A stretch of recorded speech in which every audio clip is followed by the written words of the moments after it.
Oh my gosh. This stuff is so good. It's so good. I'm just going to put that on repeat because, it's like Make Amy it a comes in ringtone. the room and Make it a ringtone. that's my ringtone. Oh my gosh. Because,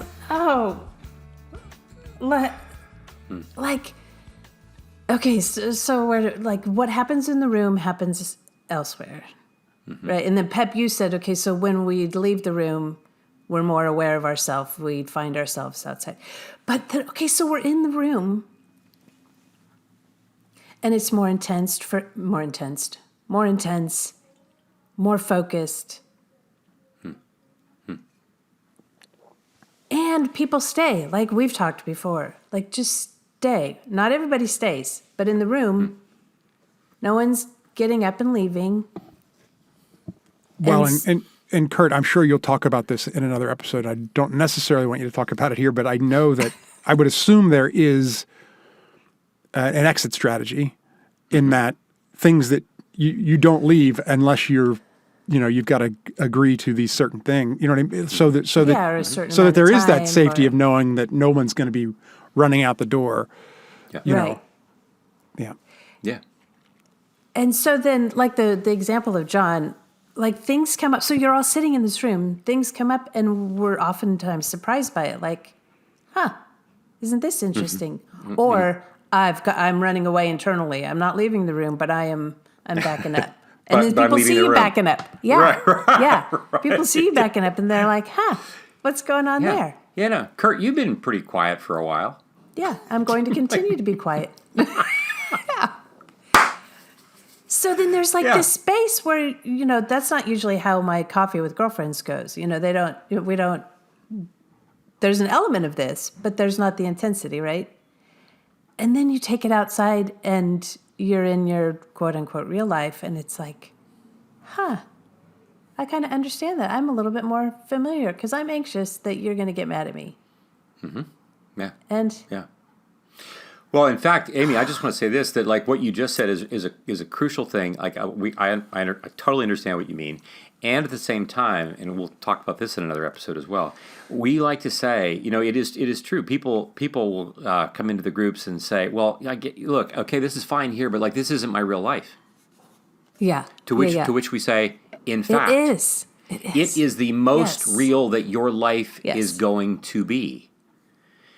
Because even, they say, well, there are all kinds of things that aren't really, we're not doing, we're not like eating together, we're not vacationing together, we're not cooking out together, we're not having sex together, we're not doing all these things that make life more real. I'm like, look, all those things that that you just listed are things that are physical expressions of the things that we hold inside of us, for which we can develop language and use words to say in such a way that the sex that we're not going to have, the cookout we're not going to have, we can still say, I would love to do that, but why? What's that about?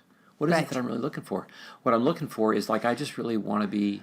I really like I'm feeling the scarcity of being held. Right. And I'm in a sense in that right now. But like, where else would you be able that's to intimate. even become That's intimate. Right, it is. But where else would you become aware that that's at the core of who you are? Like that's even happening. We wouldn't even know this. You would just be grilling. Like you don't. Right. You're not right. aware. Exactly. Of We're just grilling, and we come. We say, hey, this has been great. We go, and like what I would really want to say is like, thank you so much for coming to my back deck and to be with me, because I just love being with you all because I feel held. Right. I feel like you want to be with me. Like and this sense of how it is that this level of intensity of what is real is what we believe heaven is going to be about. And so if we think we can get away with living superficially, heaven is not going to end up being it may not be immediately comfortable for us. Right.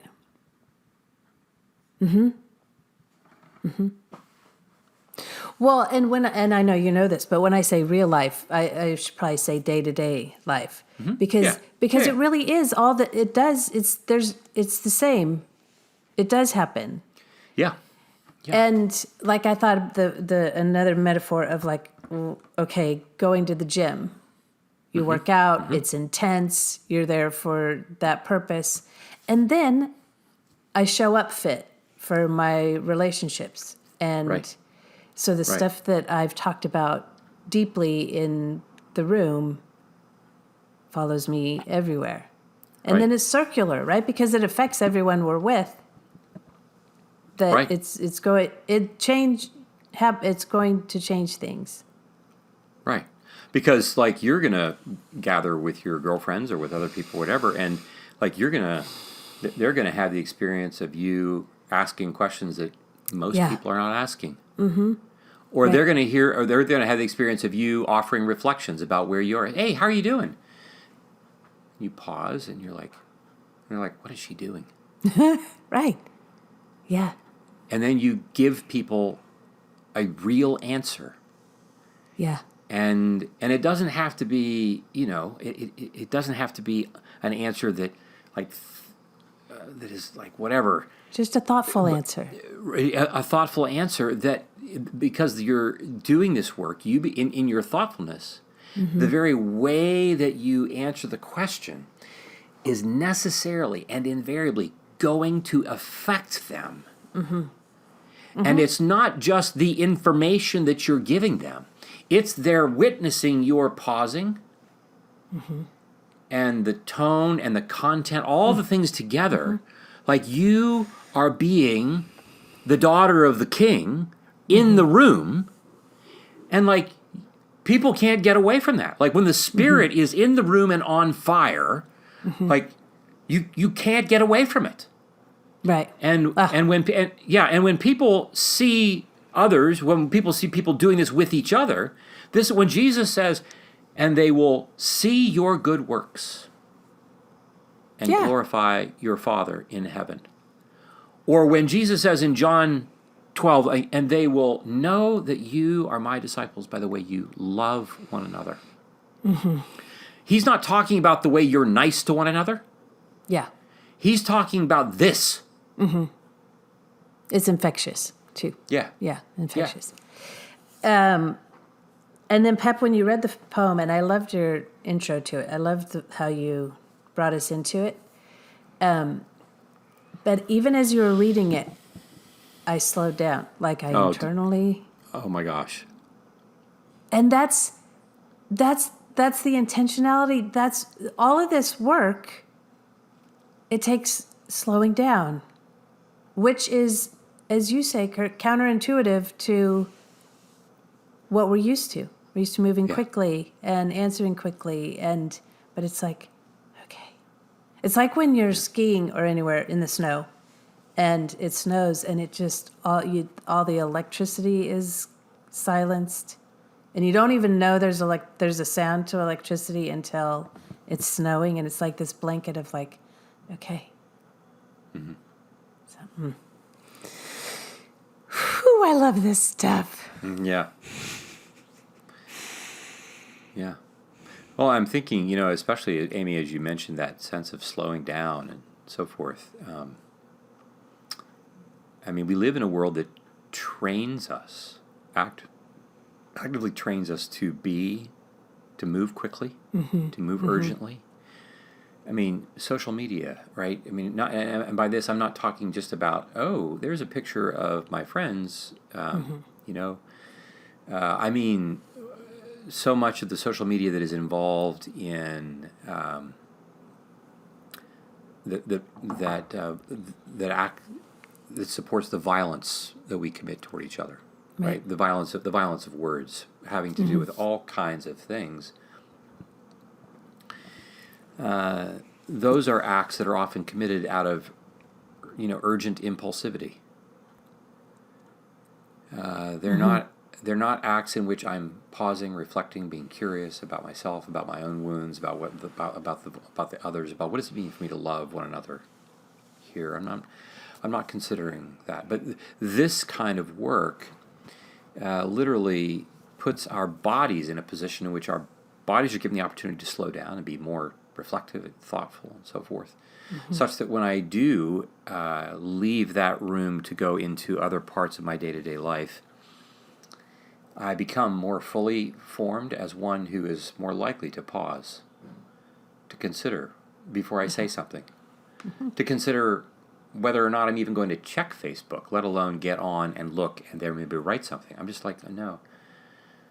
Because we will discover after a while that the practice of being present with others and learning how their presence brings me into a space of peacefulness, comfort, and confidence.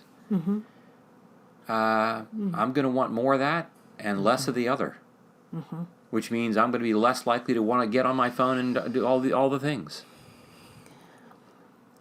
Which makes it more possible for me to be something different with other people in my life. Yeah, Pep, what Amy was saying about the poem. I mean, for those who are still listening, I would say, like, I would love for them to read that, get that poem, and read that poem twice a day. Yeah. Right, for the next 7 days until just and just monitor what's it like, and not just read it silently, read it out loud, like you did. Read it out loud so that you're hearing the words that you're speaking, so your body is involved, not just your thinking brain. And notice, how does that change what your experience is as you're sitting there. Yeah. What you are introducing your imagination to this, and what is it like for you to be paying attention to this instead of Facebook? Right. And how is that creating opportunity for you to be more attuned and therefore more generous, more vulnerable, more present? Yeah, it's, when I'm in the practice of taking that time to read poetry or take time just to really do a practice that helps me be present, I find that even though my day can have a certain amount of chaos to it, if I'm continually spending that time throughout the day, or for weeks at a time especially, that even in the chaos, I'm able to be present and curious and more thoughtful with people and more generous with myself and more kind to myself. And I think poetry is a great of the great vehicles, and it's one of the great things that it can do. It can help us creatively. Sometimes it can be just wonderfully whimsical, help us think differently, because it's a different cadence, it's a different pattern. Yeah. A different it can portal. break. Yeah, exactly. Yeah, exactly. Yeah. No, say that more. No, about the break. But say that. Say the break. I don't know what you were about to say the break. I think it can kind of break our rhythm a little bit up a little bit, which I think interrupt us a little bit, which I think is a good thing to not just be shake in it that up. to shake it up a little bit. Yeah. So, thanks. I wonder if on the show notes, if we can, I don't know if we can do this, but if there would be like even a couple more poems that you would think of that we could put in the show notes in addition to Emily Dickinson's one. Sure. There is one other, and we'll put this one in there too. There's another Emily Dickinson poem that the first line is, "Let me tell you how the sun rose. Let me tell you how the sun rose, a ribbon at a time." It just What an invitation. Did you say a ribbon at a time? A ribbon at a time. Out of time. Holy freaking cow! Yeah. Anyway, I will. I'll pull a couple for Kara. Yeah, that's great. Yeah. That's really It's good. a bonus application. Yeah. Yeah. Well, I mean, it gets back to what we have said that is part of our mission and our vision here, that we long to be outposts of beauty and goodness. This is what we believe that as image bearers and restorers of God. And this notion that we become what we pay attention to. And we frequently talk about putting ourselves in the path of oncoming beauty. And I think about these poems, and I think about like, well, oh my gosh, like I want to, I wanted to just like read the poem again, and then read the poem again, and then read the poem again. Like just sitting in that cadence and that rhythm and that imagined space. I mean, it's like having a massage for your mind. Just and soul. It's like, oh yeah. it's like, Yeah. It's so beautiful. It's so beautiful. And I think too that again, getting back to this notion you were saying about the cadence and so forth, it's that notion of hovering. Right? It's this notion that God comes to the chaos as a poet. He's not coming as the 3rd Marine Division. yeah. He's coming as a poet. And this reminds me, we've talked about this many times, of the cellist of Sarajevo. Right? Where in the bomb crater, I mean, he's just going to play. And you're like, that's just, you just think like, that's just lunacy. Like, what the heck are you doing? Until he does it. And you're like, uh-oh, I don't know what's happening here, but what do you know?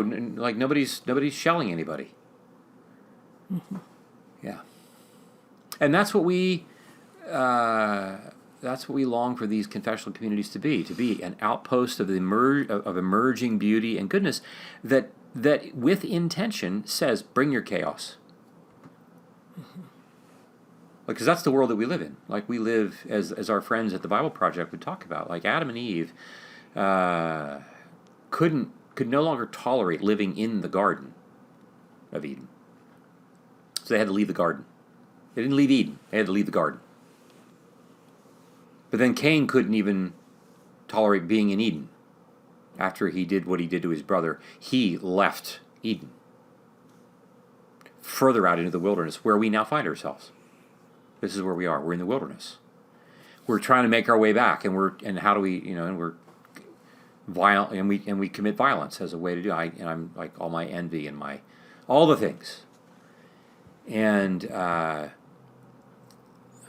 beauty is God's invitation for us to consider what we're really longing for, but not just what I'm longing for, but how I want to receive it. And in this chaos, in the wilderness where we find ourselves, God's asking us to be like him and hover.